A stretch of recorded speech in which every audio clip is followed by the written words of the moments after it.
가장 큰 행동은 아무래도 보초를 서는 행동이고요. 햇빛 좋은 날에는 말 그대로 배를 까고 누워있는 개체들도 보이고요. 땅을 파는 행동도 많이 볼 수가 있습니다.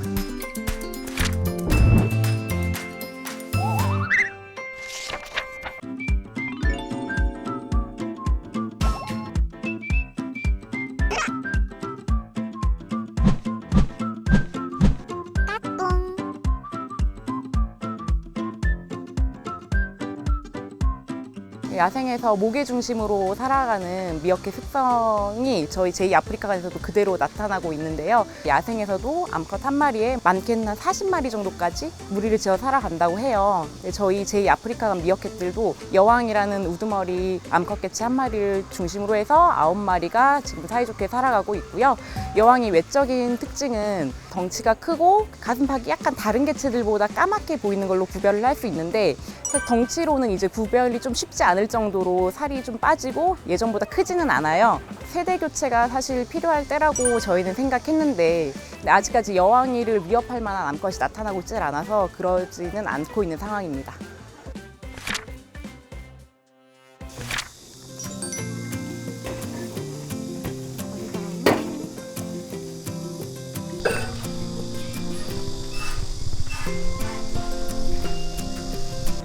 기본적으로 행동풍부화는 동물원이라는 한정적인 곳에서 살아가는 동물들에게 무료하지 않게 해주는 게 가장 큰 목적이라고 생각하고요. 저희 미어캣 같은 경우에도 너무 쉽게 먹이를 먹거나 하면 얘네가 너무 무료해지는 것이기 때문에 장난감을 사용한다든지 아니면 흙에 넣어준다든지 약간 이런 식으로 많은 행동풍부화를 진행하고 있습니다. 저희 오늘은 먹이 풍부화 위주로 진행을 해봤는데요. 첫 번째로는 단호박, 엽채류 같은 야채를 활용해서 그 안에 밀웜을 넣어줘서 활동적으로 먹게 하는 풍부화. 두 번째로는 재활용품을 활용해서 재활용품 속에 먹이를 넣어주고 건초도 넣어주고 이런 식으로 숨겨진 먹이를 찾는 풍부화. 그리고 과일들을 얼려서 스무디 형식으로 만들어주는 풍부화를 진행해 보았고요. 방사장에 설치되어 있는 미끄럼틀이랑 네트망을 활용해서 활동성을 높여주는 풍부화 진행해 보았습니다. 사육 상태의 동물들은 사육사한테 많이 의존을 하게 되잖아요. 먹이가 당연히 사육사한테 나온다고 생각을 하고, 근데 저 벨트 피더에 먹이를 둠으로써 일정한 시간 아니면 비주기적인 시간에 먹이를 떨어지게끔 저희가 조절을 할 수 있어요.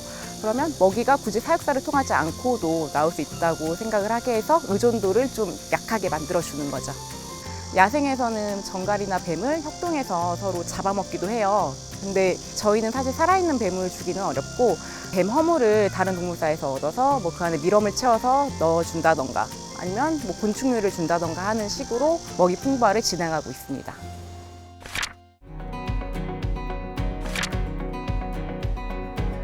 저희 여왕이는 워낙 여왕으로서 장기 집권을 했기 때문에 예전에는 양보도 잘 안 하는 것 같고 다른 개체들 약간 누르려는 식의 행동을 많이 했고 잘 어울리지도 못하는 것 같았는데, 지금은 성격이 나이가 들면서 점점 유순해지는 것 같아요. 그러면서 배려도 할 줄 알고 양보도 할 줄 아는 걸 보면서 약간 격세지감을 많이 느끼고 있습니다.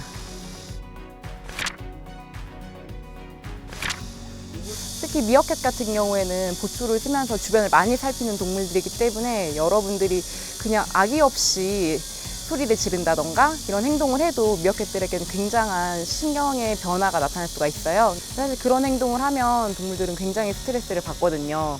스트레스를 받으면 당연히 건강도 안 좋아지고 그런 점을 조금 주의해 주시면 좋을 것 같습니다. 특히 좀 요즘에 미어캣들이 별 문제 없이 잘 지내고 있어요. 지금 제2아프리카관에서 서열 간에 다툼도 없고 아픈 개체도 없고, 사실 이게 계속 됐으면 좋겠거든요. 그리고 하루하루 열심히 노력할 테니까 건강하게만 잘 이렇게 살아나오 라고 말하고 싶네요.